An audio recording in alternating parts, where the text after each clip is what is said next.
Veronica, you in danger, girl.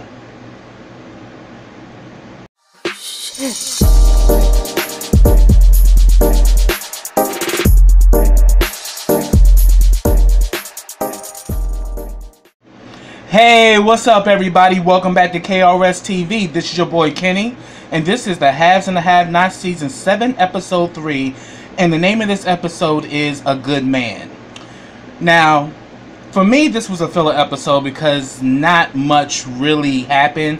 There's things that are being set up that are going to explode later, so let me begin. Well, one thing that definitely was explosive was, yeah, it picked up where it left off from the parking lot where Madison car gets vandalized and he gets attacked by, guess who? That damn Glenn Close, aka Justin. And as soon as I saw this shit, I was like, Justin, you are fucking pathetic. You are doing all of this for a man that don't want you, that don't love you, and you literally ruined your whole life, your career, your family, and everything for a black man that don't want your trifling ass. And it's just sad that that Glenn Close has literally deduced himself to doing all of these antics, and it's insane. So after he, you know, knocks Madison out with a crowbar, he was on the phone with Jeffrey at the time, so he hears Jeffrey's voice. He hangs up the phone, and then he downloads a swiper. So what he has done, he has erased Jeffrey's number from his phone, and he placed his number in place of Jeffrey's. So it still had Jeffrey's name, but it had Justin's number. And I'm like, I couldn't, for the life of me, I cannot understand why you will go through so many deaths for somebody that don't want your ass. But we saw that go on. Then back at David's house, David's back at home, Jeffrey's there, and Madison is supposed to be on his way there to help nurse his wounds, but no one can get in touch with Madison. And he's supposed to be on the way. You know, they haven't been able to reach him, but then, you know, like Jeffrey tries to offer his services to help David with his bandages, but he's like, no, get your friend over here, you know, so he can help take care of me or whatever. And then David asked about Erica, you know, do you still got that book? I want to see it for myself. You know, so he gives him the book, and he says, look, I'm going to go and try to reach Madison and find out what's going on. And he looks through Erica's book, and right there, plain in black and white, he sees Erica's, you know, alliance with Veronica and Candace. And then all of a sudden he was like, ooh, you done it now. Bitch, you done it now. I'm like, all right, David. He's ready to come back real. I mean, after he almost died in an explosion, yeah, he ready to take Veronica's head off. So I'm all here for it. Then we get a scene with Charles and Candace inside the motorcade. Now, remember from last week when he was, you know, inserting himself in Candace and Hannah's relationship, and Candace checked his ass, and I did say in the last episode, oh yeah, you see that he was bothered that Candace shut him down. That narcissism never takes a day off.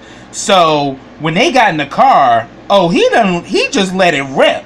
He was like, because all of a sudden he's not saying anything, and Candace was like, you're real quiet. And he was like, you need to promise me that you will never talk to me like that again. And she was like, you know who I am.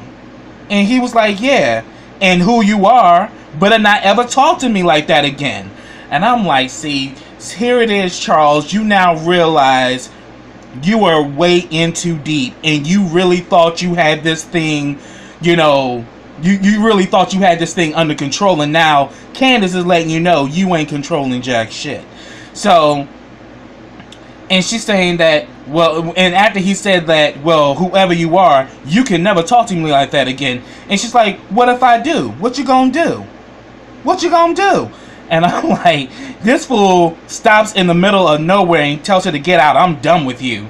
And she's like, I'm not getting out of this car. And he says that, if you don't get out of this car, I'll drag your ass out of here myself. And she was like, well, go ahead and do it since you know, I like to see you try. Bust a move. And then all of a sudden, Landon, you know, gets out the car because the motorcade obviously stopped. He gets in, he goes to one that's like, yo, what's going on? He's like, could you please escort her out? And then like, Landon's like, yeah. If that's what he says, then you need to get out the car. And she says, I'm not going anywhere. And he's like, well, fine. And then Charles was like, well, fine, I'll get out and I'll drag you myself. And then Landon was like, no, you're not getting out of this car. Two of the vans on this motorcade are the press, and you do not want a scandal. So stay your ass in the car.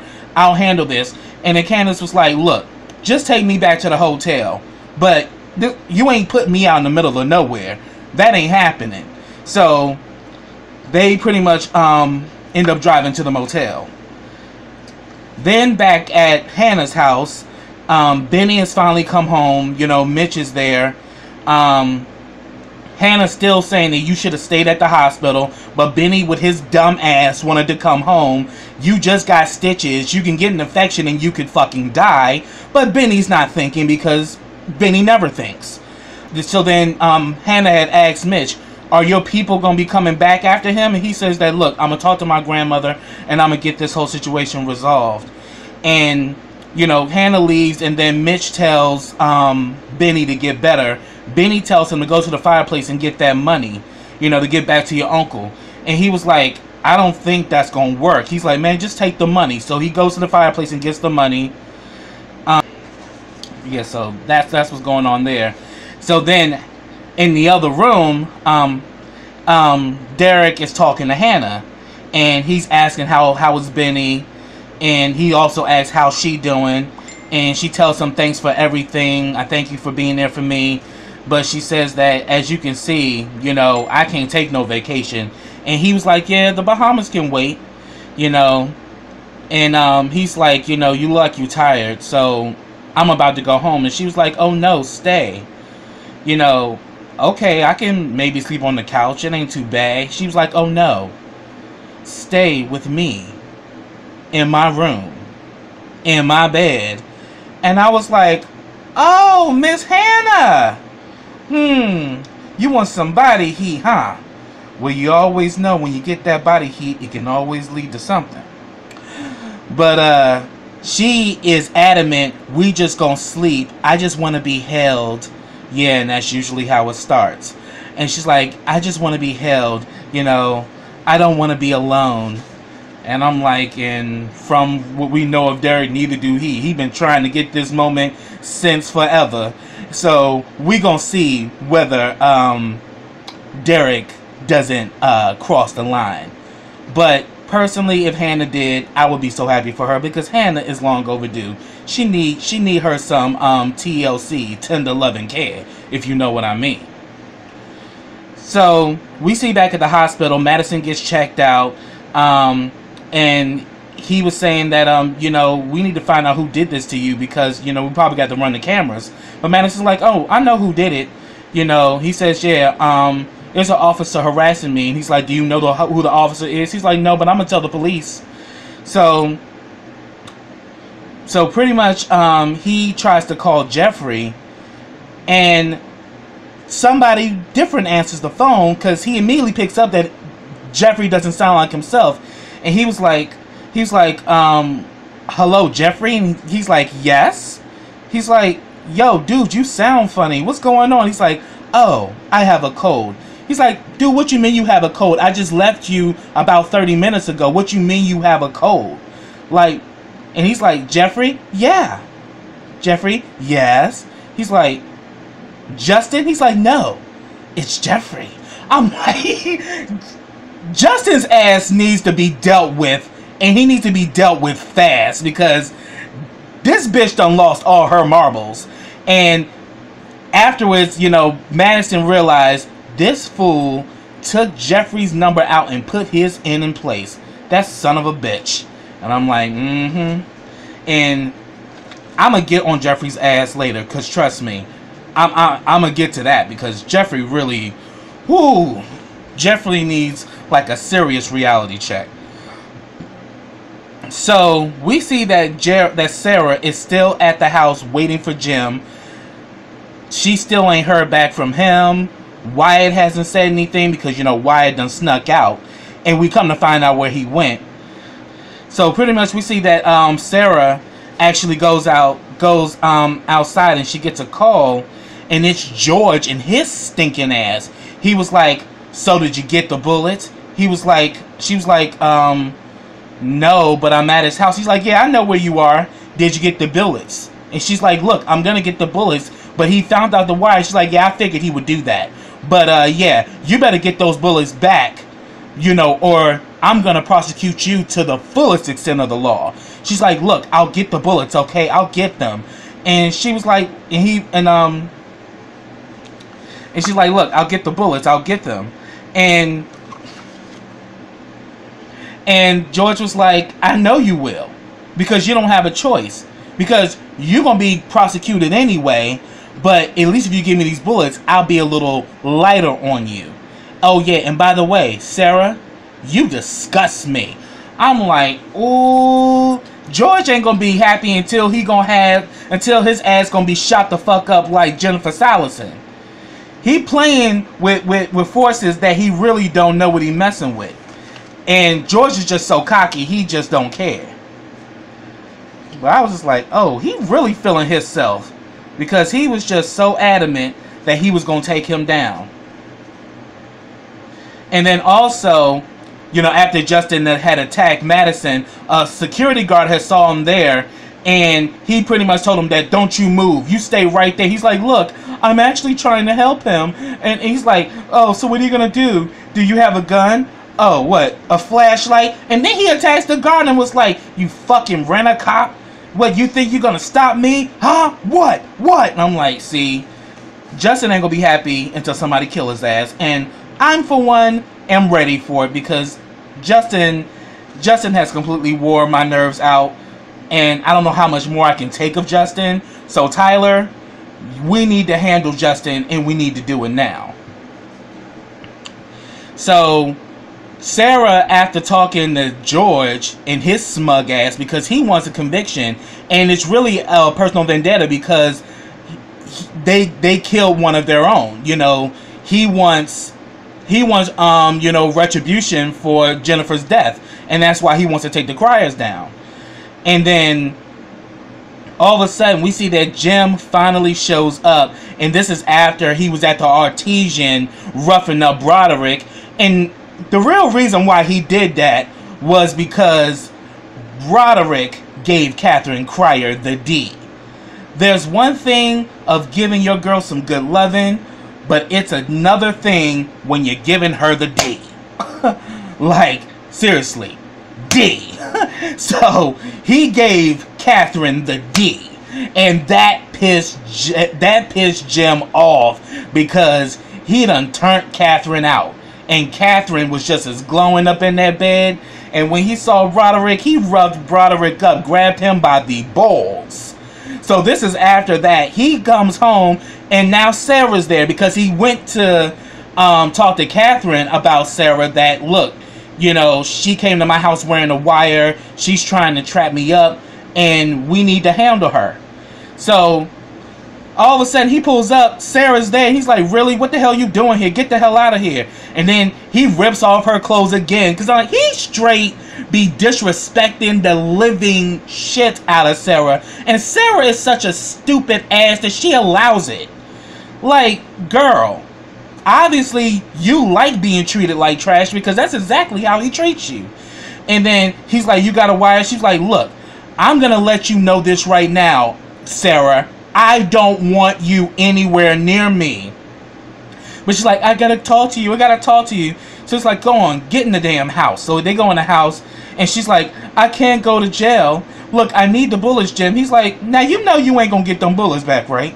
And she's like, look, Jim, you know, I could be prosecuted. And he was like, well, fine. You know, this ain't my problem. You did this yourself. And she's like, I didn't do anything wrong. I did this because you asked me to do it. She's like, no, boo-boo. You did this because you want me, and this was your way of getting back at me for, you know, for old time's sake. You know, you wanted to get back on Jim Jr., so you would do anything I said. But you could have stopped any time, but you didn't.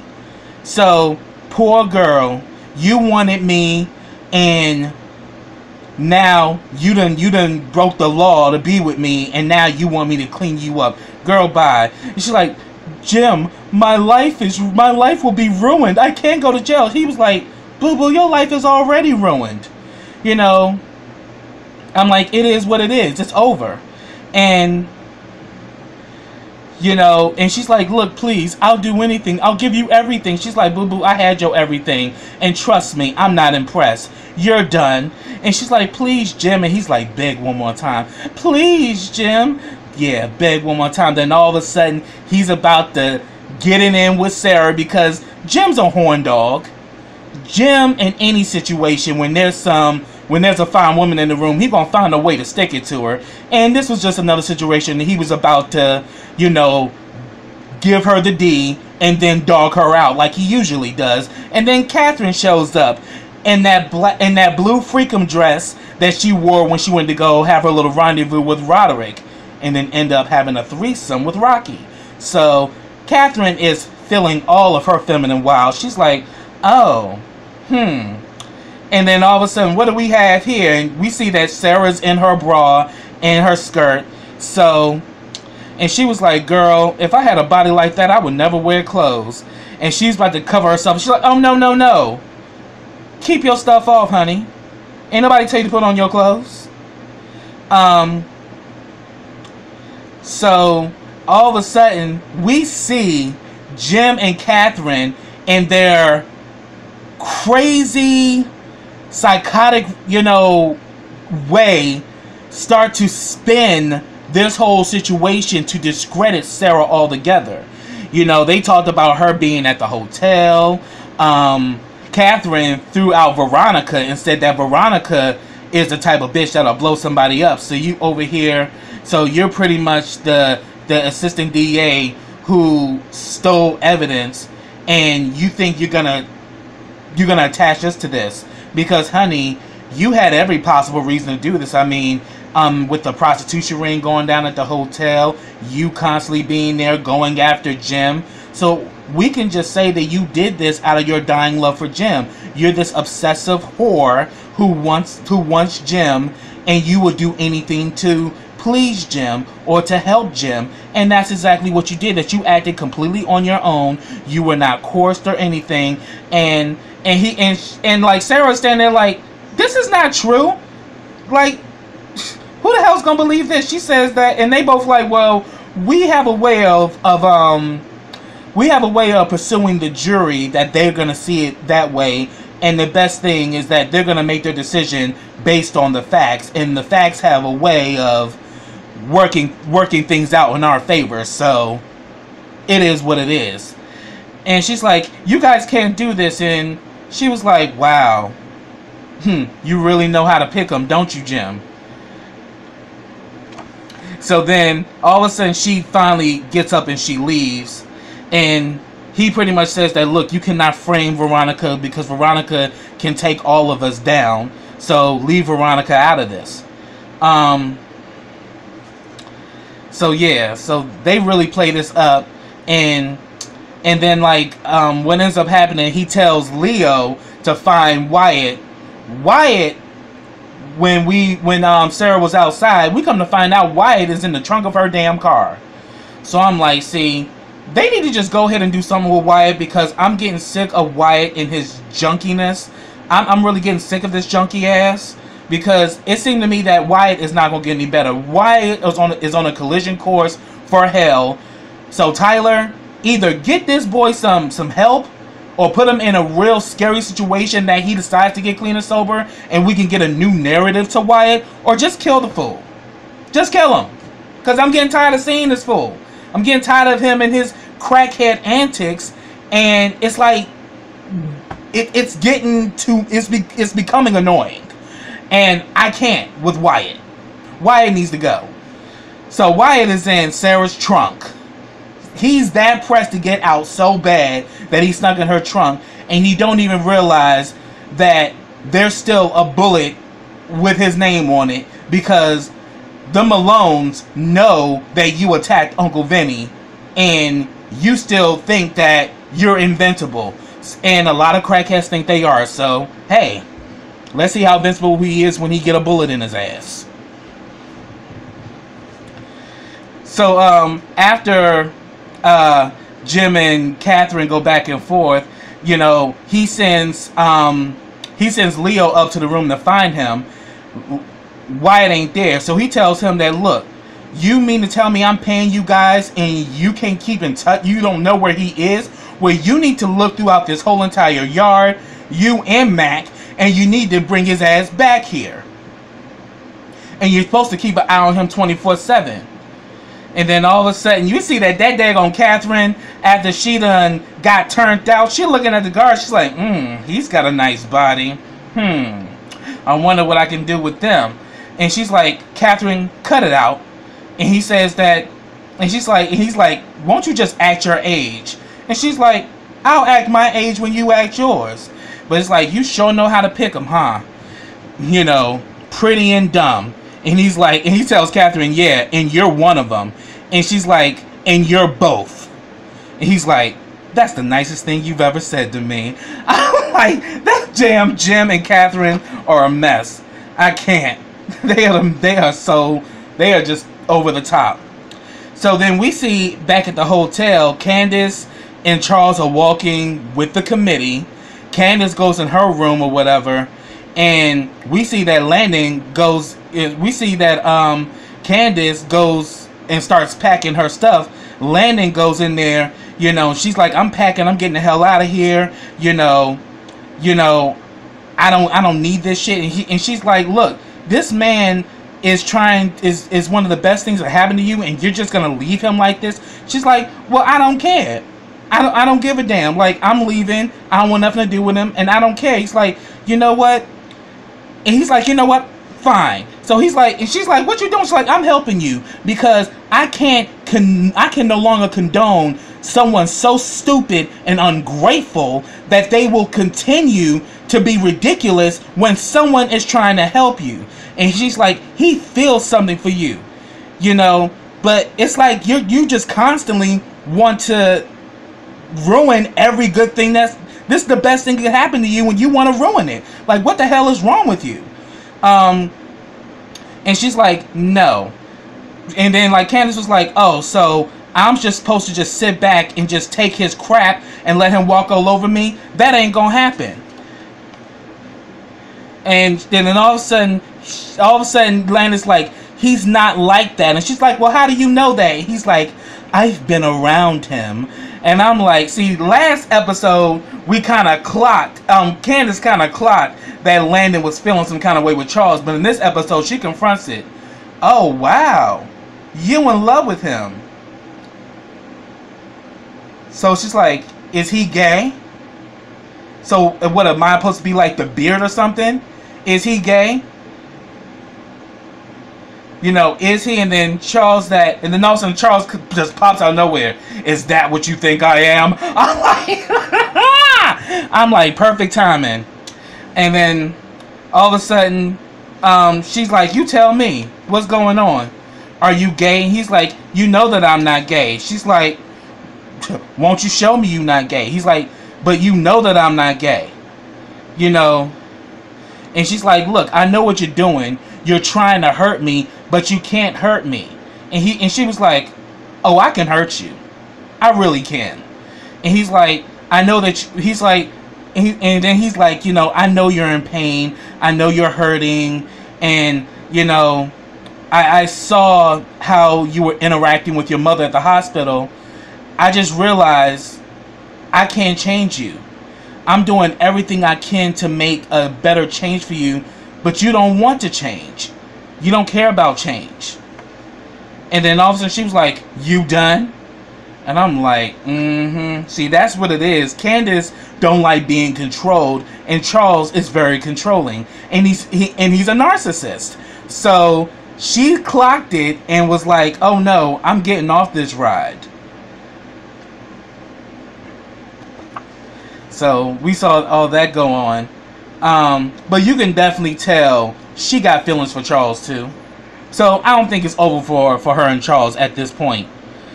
But yeah, it's about to get interesting. So then we see that Jeffrey is at the hospital. He talks to the lady at the front desk about Madison. He's been trying to call Madison, but none of his calls are going through. And then she had told Jeffrey that he was mugged in the garage. So she actually calls Madison, and she finds out that Madison is actually in the exam room and that he's on his way out there to meet him. So then finally Madison and Jeffrey meet up, and you can just see that Madison is just over it with this whole Jeffrey thing. I'm sorry, he's over it with this whole Glenn Close situation. And he's like, who was behind this? He totaled my car, and and then he was like, call me. And he's like, but I've been calling you. I've been calling you the whole time. And Madison's like, no, call me. And he called, and he sees that his phone rang, but it didn't go to Madison's phone. He says, and then Madison tells him what he did is that he blocked your number out of my phone and placed his number in replace of that one. And then all of a sudden it's like, look, this is bad. Like, this is really, really bad. And then all of a sudden you still got that dumb ass Jeffrey talking about something. I'm gonna talk to him and calm him down. No, boo-boo, you gonna talk and he gonna finish your ass. Like, you don't realize that this guy's obsession and insanity has reached a point where there's no longer any reasoning. You're going to have to kill him to stop him. Because Madison said it last episode, he has nothing to lose. So he don't give a damn. So then we see like Candace goes to the bar with Rocky. Rocky pretty much tries to say he's sorry and everything, and she's asking for money in cash because she's trying to get the hell out of there and go to another hotel. Then she pretty much blows off Rocky and tells him he's good for nothing. Then Broderick comes, and she's asking Broderick for cash and all that. And she's like, look, I need to go. I need to get out of here. Too much is going on. And they're trying to ask her what's going on. She's like, nothing. I just need to leave. I just need to get out of here. And then Broderick lets her know that Catherine Cryer knows about the sex ring. I told her about it, and then she blackmailed me. And she's like, that's just a damn shame. All this work and no money. And he's like, well, what do you want me to do about Catherine Cryer? She's like, I don't care what you do with her. I just don't give a damn. Just leave me alone. I'm done. And she just walks off. Then you see Derek and Hannah, and I'm so over this back and forth thing that they keep doing. You sure? No sex. I'm like, then why the hell you letting him sleep in your bed, boo-boo? He a man. And a man, you put him in a situation like that, obviously this man wants to get it in with you. He been trying to get it in with you for a while now, and now you invite him to his bed and say, oh no, we can't have sex. I'm like, honey. But she's like, look, if you can't control yourself, you can go home. He's like, fine, I'll try my best. And then he says, can I take a shower? And she's like, really? You think I want you in my bed smelling good? I'm like, You want to jump those bones, Hannah. You want to straddle Derek, and you're just in denial. You just kind of taking these little baby steps. You can sleep in bed with me, but we can't have sex. I just want to be held. No, boo-boo. You want to get the D. Just like Catherine. If Catherine can get the D, then hallelujah, Hannah can get the D too. And, he goes to take a shower, and pretty much that's what happens there. And so I'm like, and she's like, Lord, get me through this night. I'm like, oh yeah, Lord gonna make sure that you get delivered. Alright. So then back at Veronica's house, RK and her going back and forth. They drinking, and she's asking for Alice. She says, oh, Alice gone about an hour ago. She left. She's like, well, no, she's gone. And that's the end of it. I don't know where she went, but she ain't here. And like, cause RK is just really giving her the bad boy attitude. He's talking back to her. She's telling him, get the hell out of my house. He's like, that's not gonna happen. And then he's saying, like, look, I know what you want. I see your urges. You want me. Uh-huh.